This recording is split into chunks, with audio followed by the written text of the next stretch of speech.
Khi tôi nhờ em trai mua kem kiểu. Ê thằng kia, mày chơi Free Fire ít thôi. Mày đi mua cho tao cái kem với. Trời nắng vãi, mày có mua không? Lúc nào bà cũng sai mua kem. Bà không thấy tôi đang chơi game mà sai tôi mua cho bà. Thế tao cho mày 769 triệu.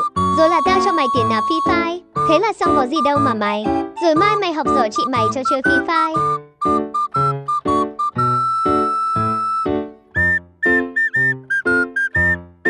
Nghe cũng hợp lý phết. Được rồi, để em mua kem cho đại ca ăn nào.